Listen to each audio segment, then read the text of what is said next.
Hello guys. My self Ajit. और इसमें हम आज 3 टॉपिक्स कवर करेंगे। पहला यूरिन, दूसरा हेमेटोलॉजी और तीसरा ब्लड बैंकिंग के थोड़े बहुत जो इम्पोर्टेंट्स लगेंगे ऊपर ऊपर, बस उसको देखेंगे। सबसे पहले आइए यूरिन देखते हैं। तो फर्स्ट यूरिन में हम लोग physical examination. Generally physical examination क्या ऐसी चीज़ें जो हम लोग देख के बता सकें कि क्या क्या दिख रहा है, या फिर हम लोग अपने ऑल्फैक्टरी सिस्टम से बता सकें। जैसे उसमें स्मेल कैसा है, कलर कैसा है, अपीयरेंस कैसा है, सेडिमेंट कैसा है, स्पेसिफिक ग्रेविटी कैसी है, क्वांटिटी कितनी है। ठीक है, तो फर्स्ट हम लोग क्वांटिटी की बात करते हैं। तो क्वांटिटी 700 से 2500 ml होनी चाहिए। एवरेज की बात करें तो 1200 ml 24 घंटे में। उसकी गंध के बारे में बात करें तो उसकी गंध जो है फेंट एरोमेटिक है। और ये क्यों होती है? तो due to volatile fatty acids के द्वारा। इसकी कलर की बात करें तो कलर कैसा होता है? अंबर येलो, या फिर पेल येलो, या तो फिर स्ट्रॉ कलर। अपीयरेंस इसमें जनरली ये नील होता है अपीयरेंस में, बट अगर क्लाउडी अगर है तो वे फॉस्फेट की वजह से होता है। और सेडिमेंट क्या होता है? सेडिमेंट नील है। और स्पेसिफिक ग्रेविटी की बात करें तो स्पेसिफिक ग्रेविटी कितनी होती है यूरिन की? तो 1.003 टू 1.030। और एवरेज की बात करें तो एवरेज कितनी होती है? 1.018। और ये कैसे नापा जाता है? तो बाय द यूरिनोमीटर। और फिर बात आती है केमिकल एग्जामिनेशंस की। तो केमिकल एग्जामिनेशन में क्या क्या देखते हैं? Protein, glucose, ketone, blood bilirubin, urobilinogen, leucocytes और नाइट्रेट्स। उसके बाद से केमिकल एग्जामिनेशन में हम लोग नेचर मतलब पीएच की भी बात करते हैं। तो ये यूरिन जो है स्लाइटली एसिडिक होता है। इसकी अगर रेंज बात करते हैं तो रेंज 6 to 8 होता है। जनरली पीएच बोलते हैं 6 होता है। देन एल्बुमिन कैसे देखते हैं केमिकल एग्जामिनेशन में? तो एल्बुमिन के हम लोग 2 टेस्ट करते हैं। पहला क्वालिटेटिव, दूसरा क्वांटिटेटिव। क्वालिटेटिव में हम लोग कुछ टेस्ट के नाम है, उसको देख लीजिए। जैसे कि heat and acetic acid test, sulphosalicylic acid test, Heller's nitric acid test. Quantitative test में Esbach test, toluene sulphonic acid और इलेक्ट्रोफोरेसिस। मैं एक एक करके डिटेल्स तो नहीं बता सकते, इसमें वीडियो लंबा हो जाएगा। तो आप लोग बुक्स में देख लीजिए, इंटरनेट में सर्च कर लीजिए, काफ़ी ज़्यादा डाटा है। आप लोग प्लीज़ इन सबको देख लीजिए एक एक बार इंटरव्यू से पहले, तो आप लोग और भी ज़्यादा कॉन्फिडेंट हो जाएंगे। फिर टेस्ट ऑफ ग्लूकोज कैसे करेंगे? तो बेनेडिक्ट्स टेस्ट के द्वारा और फेलिंग टेस्ट के द्वारा। बेनेडिक्ट टेस्ट कैसे करते हैं? तो बेनेडिक्ट टेस्ट में एक टेस्ट ट्यूब में आपका बेनेडिक्स रिएजेंट लीजिए, आई थिंक 5 ml बेनेडिक्स रिएजेंट और 8 ड्रॉप्स ऑफ यूरिन, और उसको हीट कीजिए और उसका कलर चेंज होता है। कलर चेंज का प्रोसीजर क्या होता है? पहला ब्लू, दूसरा ग्रीन, उसके बाद ऑरेंज और उसके बाद ब्रिक। अगर ब्लू मिले तो नील, ग्रीन मिले तो ट्रेस, ऑरेंज मिले तो मॉडरेट और ब्रिक रेड मिले तो 4+ और इसको लार्ज भी बोलते हैं। देन कीटोन बॉडीज़ यूरिन में हम कैसे देखते हैं? तो कीटोन बॉडीज़ 3 तरह के पाए जाते हैं। एसीटोन, एसीटोब्यूटेरिक एसिड, और beta hydroxy butyric acid. Sorry, दूसरा है एसीटो एसिटिक एसिड। और उसके बाद से कीटोन टेस्ट हम लोग कैसे फाइंड आउट करते हैं? तो by the help of Rothera test. ये बहुत ही इंपॉर्टेंट है। और ये कैसे होता है? तो एक टेस्ट ट्यूब में 5 ग्राम यूरिन लेके और उसमें अमोनियम सल्फेट की कुछ क्रिस्टल्स लीजिए, सोडियम नाइट्रो प्रोसाइड्स के, और उसके बाद उसको मिक्स कीजिए। मिक्स करने का मतलब ये है कि जब तक वे सॉल्यूशन एकदम सैचुरेट ना हो जाए तब तक मिक्स कीजिए। और उसमें थोड़ा सा टेस्ट ट्यूब के वाल्स के हेल्प की मदद से थोड़ा थोड़ा उसमें अमोनिया मिक्स कीजिए। अगर उसमें एक पर्पल कलर की रिंग बनती है तो वे हमारा कीटोन पॉजिटिव होता है। नेक्स्ट बात आती है यूरोबिलिनोजिन की। आप इसका कैसे किस विधि से होता है ये नाम याद रखिए। Aldrich aldehyde test. Normal range याद रखिए 0.5 से 2.5 mg पर 24 आवर्स। उसके बाद आती है माइक्रोस्कोपिकल एग्जामिनेशंस की। तो सैंपल हम लोग फ्रेश कलेक्ट कीजिए, कितना? About 15 ml। उसको सेंट्रीफ्यूज कीजिए 5 मिनट तक, 2000 RPM तक उसको सेंट्रीफ्यूज कीजिए। उसके बाद से कुछ डिपॉजिट्स होते हैं जो अनऑर्गेनाइज्ड होते हैं। जनरली ये क्यों होते हैं? ड्यू टू एसिडिक यूरिन या तो अल्कलाइन यूरिन। एसिडिक यूरिन की बात करें तो यूरेट्स, यूरिक एसिड, कैल्शियम ऑक्जेलेट्स होते हैं।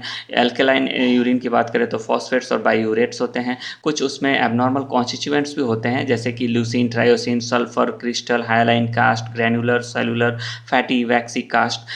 कुछ यहाँ पे डायग्राम से ये देखिए यूरिन एसिड्स कैसे, यूरिक एसिड के क्रिस्टल्स कैसे हैं, उसके बाद कैल्शियम ऑक्जेलेट के क्रिस्टल्स और ट्रिपल फॉस्फेट के क्रिस्टल्स, जैसे इन्वेलप टाइप्स। ये जनरली क्रिस्टल्स के नाम याद रखिए। और अल्कलाइन में कौन से क्रिस्टल्स पाए जाएंगे, एसिड में कौन से क्रिस्टल पाए जाएंगे, इस पर आप लोग ध्यान दीजिएगा। नेक्स्ट, यूरिन ये सफिशिएंट है मोस्टली। अगर आप फर्दर पढ़ना चाहें तो you are free. Then haematology की बात करते हैं। तो हिमेटोलॉजी में हम लोग जनरली 3 चीज़ों की बात करेंगे, आरबीसी, डब्ल्यूबीसी, प्लेटलेट्स। आरबीसी को हम लोग एरिथ्रोसाइट्स बोलते हैं, डब्ल्यूबीसी को ल्यूकोसाइट्स बोलते हैं, प्लेटलेट को थ्रोम्बोसाइट्स बोलते हैं। आरबीसी कैसे ओरिजिनेट हुए हैं? तो एरिथ्रोइड से, डब्ल्यूबीसी माइलोब्लास्ट से ओरिजिनेट हुए हैं और प्लेटलेट्स मेगा कैरियोब्लास्ट से ओरिजिनेट हुए हैं। आरबीसी की नॉर्मल वैल्यू बोले तो 4.5 लाख से 4.5 से 5.5 मिलियन, डब्ल्यूबीसी की 4,000 से 11,000 और प्लेटलेट की 1.5 लाख से 4.5 lakh. Then they are further WBC की बात करें तो फर्दर डिफ्रेंशिएट करते हैं इसको हम लोग 2 पार्ट में, ग्रेन्युलोसाइट्स, नॉन ग्रेन्युलोसाइट्स। ग्रेन्युलोसाइट्स 3 तरह के होते हैं, न्यूट्रोफिल, स्नोफिल, बेसोफिलिक। न्यूट्रोफिल की परसेंटेज 50 से 70, स्नोफिल 0 से 6%, बेसोफिल 0 से 2%। लिम्फोसाइट्स और मोनोसाइट्स जो है नॉन ग्रेन्युलोसाइट्स होते हैं। लिम्फोसाइट्स 20 से 40%, मोनोसाइट 2 से 8%। और एंसेस्टर्स ऑफ जो इनके सेल्स होते हैं इसको बोलते हैं HSC, जिसको हम लोग ये बोलते हैं हीमेटोपोइटिक स्टेम सेल्स, और इसमें होता है प्लूरोपोटेंसी की शक्ति। देन उसके बाद से एक टर्म आता है फ्लेबोटमी। फ्लेबोटमी टेक्निक ऑफ ब्लड कलेक्शन। तो इसमें जनरली ये पूछा जाता है कि कौन सी वेन्स जो है, कौन सी एक्चुअली साइट है जो जिससे हम लोग इसलिए ब्लड कलेक्ट कर सकते हैं। तो कुछ साइट्स आप याद रखिए जैसे कि median cubital vein, and accessory cephalic vein, basilic vein, anterior ulnar vein. Then further बात करते हैं हीमोग्लोबिन एस्टिमेशन की। तो हीमोग्लोबिन अपना प्यारा साहली मेथड पहला हो गया, इसको हम लोग देख सकते हैं। इसमें क्या होता है, इसमें जो है जो हीमोग्लोबिन है एसिड हीमेटिन में चेंज हो जाता है और ये जो ब्राउन कलर का होता है इसमें कैसे कैसे हैं, जो हीमोग्लोबिन ट्यूब होता है उसको 20 मार्क तक फिल कीजिए N/10 HCl से। उसके बाद से इसमें जो है हीमोग्लोबिनोमीटर जो है जो 20 माइक्रोलीटर है तक का जो है उसमें ब्लड ऐड कीजिए। 5 से 45 मिनट तक कुछ वेट कीजिए। ये टाइम में आप चेंज भी देख सकते हैं डिफरेंट बुक्स में, लेकिन जो मेरे बुक है रोमनिक सूट उसमें यही दिया है कि 5 से 45 मिनट तक 5 से 45 मिनट तक वेट कीजिए। और उसमें जो है एक जो ग्लास रड है उससे आप तब तक मिलाते रहिए उस ट्यूब में उस मिक्सचर को, और उसके बाद से N/10 slightly with the help of वाल जो है उसमें मिलाते रहिए। और कंपरेटर, जैसे कि कंपरेटर होता है उसमें यहाँ पे एक ब्राउन कलर का होता है, उस कंपरेटर से हम लोग ग्लास जो है ग्लास में जो सॉल्यूशन है उस कलर को मिलाएंगे। अगर ये जब मैच हो जाएगा तो एग्जैक्ट उस ट्यूब से हम लोग रीडिंग ले लेंगे। नेक्स्ट दूसरा मेथड है साइन विथ हीमोग्लोबिन मेथड। इससे भी हम लोग हीमोग्लोबिन फाइंड आउट करते हैं। इसमें हम यूज करते हैं ड्रैफकिंस रिएजेंट का। ये पता करते हैं कैसे ये बनता है। तो पहले हम लोग 1 लीटर जो है डीआयोनाइज वाटर या फिर डिस्टिल वाटर लेंगे। इसमें क्या क्या मिलाएंगे, potassium ferricyanide 400 gram, potassium dihydrogen phosphate 280 milligram, sorry ये 400 मिलीग्राम है, पोटेशियम साइनाइड 100 मिलीग्राम, और उसके बाद एक नॉन आयोनिक डिटर्जेंट मिलाएंगे 1 ml। उसके बाद से 5 ml ड्रैफकिन सॉल्यूशन में अगर हम लोग 20 माइक्रोलीटर ब्लड मिक्स करें, उसके बाद से हम एक फोटो कैलोरीमीटर 400 नैनोमीटर पे जो सेट रहता है ग्रीन फिल्टर, उससे रीडिंग ले लें। उस रीडिंग को लेके हम हीमोग्लोबिन फाइंड आउट कर सकते हैं। बस ये होना चाहिए हमारे लैब में एक स्टैंडर्ड कर्व होना चाहिए, और जैसे इतनी रीडिंग आती है तो इसकी वैल्यू ये, इसकी वैल्यू ये एक होना चाहिए, ये लैब मीन वगैरह कुछ, इससे हम लोग फाइंड आउट करते हैं।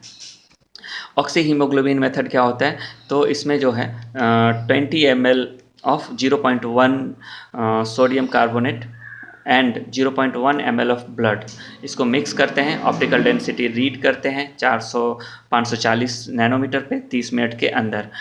उसके बाद से नॉर्मल वैल्यू की बात करते हैं, कुछ इंपॉर्टेंट है, सबको आता होगा। मैन में कितनी होती है 14 से 18 ग्राम, वोमेन में कितनी होती है 11.5 से 16.5 ग्राम, इन्फेंट में कितनी होती है तो 13.5 से 19.5 ग्राम।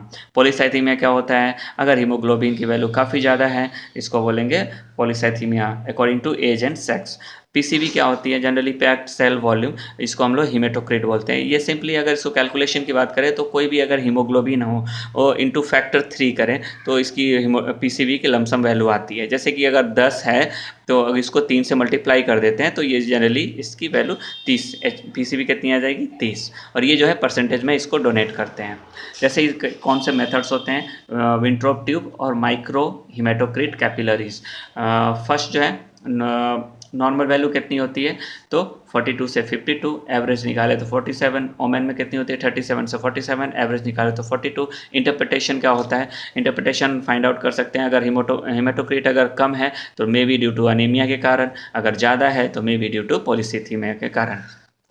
WBC की बात करते हैं, वाइट ब्लड सेल्स, जो कि जिसको हम लोग क्या बोलते हैं टोटल ल्यूकोसाइट काउंट। कैसे एस्टिमेट करते हैं तो हम लोग एक डायल्यूटिंग फ्लूइड होता है जिसको बोलते हैं टॉक्स फ्लूइड, और इस टॉक्स फ्लूइड के कॉन्स्टिट्यूएंट्स क्या क्या होते हैं, glacial acetic acid 1.5 ml, 1.1% aqua solution of gentian violet 1 ml, उसका डिस्टिल वाटर 98 ml, और थोड़ा सा थाइमोल मिलाते हैं। ये थाइमोल क्या करता है तो फर्दर जो ग्रोथ होता है फुफंद को या फिर जो मोल्ड बोलते हैं फंगस, इसको रोकता है ग्रोथ की वजह से। उसके बाद से आरबीसी का डाइल्यूटिंग फ्लूइड क्या होता है जिसको हम लोग बोलते हैं हेमेंस फ्लूइड।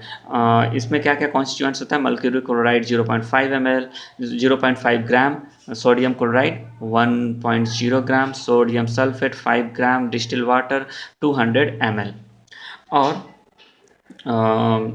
नेक्स्ट अगर ये थोड़ा इंपॉर्टेंट ये हो जाता है कि सीबीसी अगर ये पूछे कि सीबीसी में टोटल क्या क्या आता है तो सीबीसी ये ध्यान रखिए कि TLC, DLC, RBC count, haemoglobin, haematocrit, RBC indices, platelet count and a peripheral smear examination. Okay, then बात करते हैं ईएसआर की, इरिथ्रोसाइट सेडिमेंटेशन रेट, और ये पता सबको होगा कि कैसे करते हैं, बहुत ही सिंपल है। ये मेथड की बात करें तो 2 मेथड से करते हैं, एक होता है वेस्टर्न ग्रीन मेथड और दूसरा होता है विंट्रोप। तो वेस्टर्न ग्रीन कैसे करते हैं, वेस्टर्न ग्रीन जो है एक्चुअली इसमें इसकी जो वेस्टर्न ग्रीन जो है इसकी जो लेंथ होती है 30 मीटर और इसकी जो डायमीटर है 2.5 ml, और इसकी नॉर्मल वैल्यू कितनी होती है, मेल्स में 0 to 5 mm per hour और फीमेल में 0 to 7 mm/hour। एंटीकोगुलेंट यूज होता है 3.8% ट्राई सोडियम साइट्रेट। विंट्रोप है, विंट्रोप की जो लेंथ है 11 सेंटीमीटर 2.5 ml, और इसमें एडिटिव ब्लड भी यूज करते हैं। और इसमें एक चीज़ और याद रखिए कि अगर इंट्रोप ट्यूब अगर यूज करें तो इससे हम पीसीवी कैलकुलेट कर सकते हैं। देन मेल्स की बात करें तो 0 to 9 mm/hour, फीमेल की बात करें तो 0 to 20 mm/hour। ये जनरली हम लोग ये यूज करते हैं। माइक्रो सेडिमेंटेशन मेथड, इससे क्या करते हैं कैपिलरी ब्लड इसमें यूज हो जाता है, और नॉर्मल वैल्यू देख लीजिए, मेल में 0 to 5 mm/hour और फीमेल में 0 to 8 mm/hour। After that peripheral smell की बात करें जिसको बोलेंगे ब्लड फिल्म एग्जामिनेशन। जनरली ये तो सबको पता होगा, एक स्लाइड है, इस पर दूसरी एक स्मूथ एड्ज होता है हमारा जिसको हम लोग बोलते हैं स्प्रेडर, और जो नीचे वाली स्लाइड है उसके बीच में एंगल कितना होना चाहिए तो 45 डिग्री, और ये स्मीयर का शेप कैसा होना चाहिए तो जिसको बोलते हैं टंग शेप। ठीक है, और अगर ये पूछे कि अगर हमें पैरासाइट्स वगैरह कहाँ देखने को मिलेंगे तो हमें ये आपके सबसे लोअर पार्ट में देखने को मिलेंगे। Next, fixing of blood films. Actually इसमें फिक्सिंग ऑफ ब्लड फिल्म्स में क्या है कि 2 स्टेन है, राइट स्टेन और लीजमैन। इसमें क्या होता है ऑलरेडी मिथाइल अल्कोहल प्रेजेंट होता है, तो इसमें कोई फिक्सेशन की ज़रूरत नहीं होती है। जो हम लोग 1 से 2 मिनट तक स्टेन डाल के छोड़ देते हैं उसी में ये फिक्सेशन हो जाता है। बट अगर हम लोग जिम्सा स्टेन यूज कर रहे हैं तो इसमें अल्कोहल काफ़ी कम होता है 5%, तो इसमें हम लोग प्री फिक्सेशन की ज़रूरत होती है जिम्सा स्टेन में। फिर इसमें बात करते हैं स्टेनिंग ऑफ ब्लड फिल्म्स में कि आखिर ये जो कलर होता है जैसे कि न्यूट्रोफिल, बेसोफिल, मोनोसाइट, इसमें कलर कैसे अलग अलग डिफरेंट होता है। जैसे बेसोफिल आप देखो तो एकदम ब्लू कलर हो जाता है, आरबीसी देखो तो इसका कलर अलग हो जाता है, उसके बाद से न्यूट्रोफिल का कलर अलग हो जाता है। तो जनरली ये ड्यू टू स्टेन में जो डिफरेंट जो डाई होती है, एक डाई होती है बेसिक डाई, दूसरी डाई होती है एसिडिक डाई। बेसिक डाई में मिथिलीन ब्लू और एसिडिक डाई में ईओसिन, एज्यूरोन, एजोर सेकेंड। तो इसमें क्या होता है जैसे बेसोफिल होता है, तो बेसोफिल क्या होता है, इसका जो न्यूक्लियाई होता है वो बेसोफिलिक होता है, इसीलिए उसके बाद से ये क्या करता है, ये जो है ब्लू स्टेन करता है। उसके बाद ऐसे ही है उसमें जैसे कि एक होता है उसके बाद ये तो स्टेन हो गया। देन हम लोग बफर यूज करते हैं, तो बफर कैसे बनाते हैं, तो जनरली क्या है बफर में पहले हम लोग दो अलग अलग सॉल्यूशन बनाएंगे, दो अलग सॉल्यूशन बना के उसको एक मिक्स करेंगे, उसका कुछ पार्ट जो है निकाल के और उसको हम फिर डिस्टिल वाटर में मिक्स कर देंगे, तो ये हमारा बफर बन जाता है। तो लेकिन इसमें कैसे बनाते हैं, पहला सॉल्यूशन हम बनाएंगे, सोडियम हाइड्रोक्साइड लेंगे 8 ग्राम और उसमें डिस्टिल वाटर 1 लीटर पानी में ये 8 ग्राम घोल के बना देंगे, साइड में रख देंगे। दूसरा सॉल्यूशन लेंगे पोटेशियम डाई हाइड्रोजन फॉस्फेट 27.2 ग्राम, इसको 1 लीटर पानी में घोल के अलग रख देंगे। फिर क्या करेंगे, इन दोनों सॉल्यूशन को मिलाएंगे, मिला के और फिर क्या करेंगे हम लोग, देखिए जैसे इसमें क्या किया हम लोगों ने, इन दोनों सॉल्यूशन को मिलाया। अब इन जो दोनों मिला हुआ सॉल्यूशन है इसमें से क्या करेंगे 20 सीसी निकालेंगे और 1 लीटर पानी डिस्टिल वाटर में मिला देंगे, ये हमारा बफर बन गया। देन ये देखिए राइट स्टेन है, राइट स्टेन में क्या क्या कॉन्स्टिट्यूएंट्स होते हैं जनरली पूछ सकते हैं, मोस्ट इंपॉर्टेंट नहीं है, याद रखो आप। जैसे कि राइट स्टेन क्या है 0.2 ग्राम एसीटोन फ्री मिथाइल अल्कोहल। ये देखो एसीटोन फ्री मिथाइल अल्कोहल सब में आने वाला, क्योंकि क्या है ये फिक्सेशन में काम आता है। जैसे लिजमैन स्टेन में क्या है, तो पाउडर लिजमैन स्टेन होगा 0.15 ग्राम, और फिर आ गया स्टोन फ्री मिथाइल अल्कोहल 133 ग्राम। इसका क्वांटिटी सबका अलग अलग होता है। जिम्सा पाउडर कितना है 0 to 3 ग्राम, ग्लिसरीन क्या है 25 ml और acetone free methyl alcohol generally, लेकिन इसमें क्वांटिटी लेस है, सो जिम्सा स्टेन को क्या करते हैं प्रीफिक्स करने की ज़रूरत पड़ती है। नेक्स्ट बात करते हैं एरिथ्रोपोइसिस क्या होता है, तो अगर रेड सेल की प्रोडक्शन को एरिथ्रोपोइसिस बोलेंगे, वाइट ब्लड सेल को ल्यूकोपोइसिस बोलेंगे, प्लेटलेट्स के प्रोडक्शन को थ्रोम्बोपोइसिस बोलेंगे। रेटिकुलोसाइट क्या काउंट क्या होता है, रेटिकुलोसाइट्स क्या होते हैं, तो इसमें जो है रिमेन्स ऑफ राइबोन्यूक्लियर प्रोटीन होते हैं और इसको जो है इमेच्योर रेड ब्लड सेल्स भी बोलते हैं, red blood cells immature red blood cells भी बोलते हैं। एक्चुअली इसको स्टेन करने के लिए क्या स्टेन यूज़ होता है, तो ब्रिलियंट क्रिसाइल ब्लू और न्यू मिथिलीन ब्लू।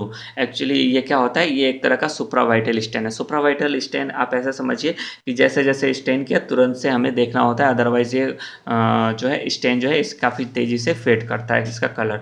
इसमें ब्रिलियंट क्रिसाइल ब्लू क्या होता है 1 ग्राम, सोडियम क्लोराइड क्या होता है 0.7 ग्राम, सोडियम साइट्रेट 0.6 ग्राम, डिस्टिल वाटर 100 ml।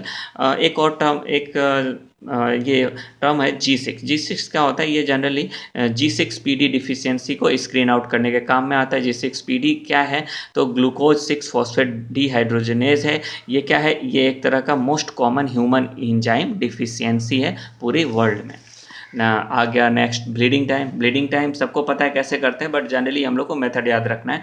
तो मेथड क्या क्या है, एक है ड्यूक मेथड, एक है आईवी मेथड। ड्यूक मेथड क्या है, आप जो है अपने कान या थोड़ी सी जो उंगली है उसके टिप को क्या करो, आप थोड़ा सा प्रिक करो और उसके बाद से हम लोग करते हैं। लेकिन जनरली हम लोग एक प्रिकॉशन होता है कि उंगली भी प्रिक कौन सा करें, तो आप इंडेक्स फिंगर को ना करें, अंगूठे को ना करें और सबसे छोटी वाली उंगली को ना करें। तो जो बची 2 उंगली उसमें आप करते हैं, और वो भी इसको बोलते हैं बीच में उंगली के एकदम सबसे ऊपर टिप में करते हैं।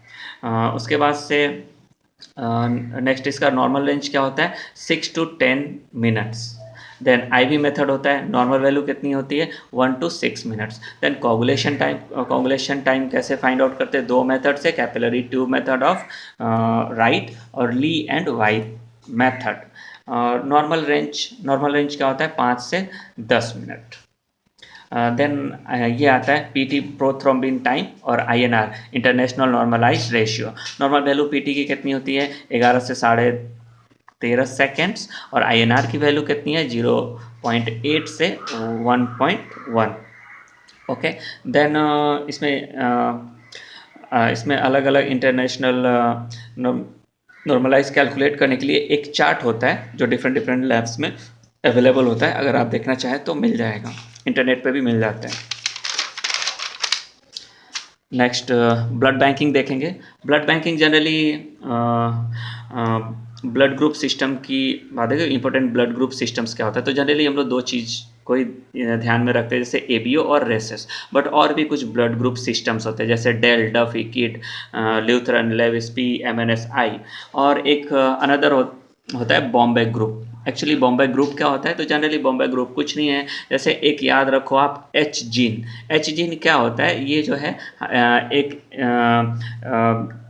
एक जनरेशन से दूसरे जनरेशन से एच जीन ट्रांसफ़र होता है। लेकिन बाय द वे अगर कभी एच जीन ट्रांसफ़र ना हो पाया दूसरे जीन में, तो ये एक्सप्रेस नहीं कर पाता है ए और बी जीन को। तो इस वजह से इसमें ए और बी जो है नहीं होते हैं और वे बन जाता है हमारा बॉम्बे ग्रुप, जो कि काफ़ी रेयर होता है। और ये बात देखो, कार्ल लैंडस्टेनर ने डिस्कवर किया था ब्लड ग्रुप को कब, तो 1900 में। देन जो फोर्थ ग्रुप है आपका ए बी, ये जो कार्ल स्टेनर के जो असिस्टेंट्स थे डी कैसेलो एंड स्ट्रोली 1902 में। अब ब्लड ग्रुपिंग करने के मेथड्स क्या होते हैं, slide method, test tube method और माइक्रोप्लेट से भी हम लोग कर सकते हैं। स्लाइड मेथड में ध्यान रखना आप, स्लाइड की विड्थ कितनी होती है 50 mm, इसकी लेंथ कितनी हो 75 mm। देन टेस्ट ट्यूब होती है, उसकी डायमीटर कितनी होती है 10 mm और इसकी लेंथ कितनी होती है 75 mm। अब ये बात करते हैं एंटी A1 लैक्टिन क्या होता है, तो ये फर्दर सब ग्रुप फाइंड आउट करने के काम आता है, जैसे A1, A2, A3, A4, A5, A6, A0। Then anti H lectin क्या करता है, एंटी एच लैक्टिन फर्दर जो हम लोगों ने अभी पढ़ा ना एच जीन, तो ये एक्चुअली इंटरप्रेट करने के काम में आता है कि Bombay group actually Bombay group तो नहीं है या फिर है या नहीं है, उसको कंफर्मेशन करने के लिए। फर्दर DU टेस्ट प्रोसीजर किसके काम में आता है, फर्दर ये एक कंफर्मेटरी टेस्ट होता है फॉर NTD के लिए। एक दूसरा ये होता है, जैसे हम लोग ब्लड ग्रुप जो है कार्ड्स वगैरह में भी करते हैं। आजकल तो ऑटो व्यू वगैरह मशीन्स आती हैं जॉनसन कंपनी की एंड डिफरेंट कंपनीज की, तो उसमें क्या होती है, उसमें हम कार्ड रख देते हैं और उसमें ऑलरेडी उसमें एंटी हीमोग्लोबिन प्रेजेंट होता है और उसमें ब्लिस वगैरह ऑलरेडी उसमें एक आइसोटोनिक सॉल्यूशन हम लोग डालते हैं, तो उसमें यूज़ वगैरह होता है। ये मैनुअली भी हम कैसेट लेके ऐसे करके, एक कैसेट होता है, कैसेट में अलग अलग उसमें हम लोग, जैसे कि उस कैसेट में ऑलरेडी AHG रहता है, बट हम लोग ऊपर से हम लोग क्या डालते हैं, एक इन्हेंसमेंट मीडियम डालते हैं जो कि क्या करता है, रिएक्शन को काफ़ी सेंसिटाइज करता है। तो उसमें दो इन्हेंसमेंट मीडियम होते हैं जो आप याद रख लो, LISS low isotonic salt solution and PEG polyethene glycol. Okay, this one कुछ टर्म्स हैं, इम्पोर्टेंट टर्म्स लाइक दैट मैं आपको बताना चाह रहा हूँ, जैसे कि बेंस जॉन्स प्रोटीन क्या होता है, ये मल्टीपल माइलोमा पेशेंट्स में पाया जाता है, जो कि ये क्या होता है, लाइट चेन ऑफ इम्यूनोग्लोबिन्स होते हैं। और इम्यूनोग्लोबिन जैसे कि 5 तरह के होते हैं ना, IgG, IgH, IgM। तो ये जो लाइट चैन इम्यूनोग्लोबिन्स होते हैं, इसके चैन्स होते हैं। देखना होता है बफी कोट की थिकनेस कितनी होती है 1 mm। अगर ये 1 mm से कम हो जाए तो ल्यूकोपीनिया होता है, 1 mm से ज़्यादा हो तो ये क्या होता है, आपका ल्यूकोसाइटोसिस। देन पॉलीसाइथीमिया क्या होता है, तो पॉलीसाइथीमिया क्या होता है, अगर रेड ब्लड सेल्स क्या हो, अगर इंक्रीज हो जाए काफ़ी ज़्यादा, तो उसको, इस सिचुएशन को पॉलीसाइथीमिया कहेंगे। फ्लेबोटोमी सबको पता है, सैंपल कलेक्शन टेक्निक्स। ओके, आज मैं यहीं पे कंक्लूड करता हूँ ऑल दिस थिंग्स, और उसके बाद से नेक्स्ट वीडियो में मिलेंगे। Till then bye, best of luck for your exam.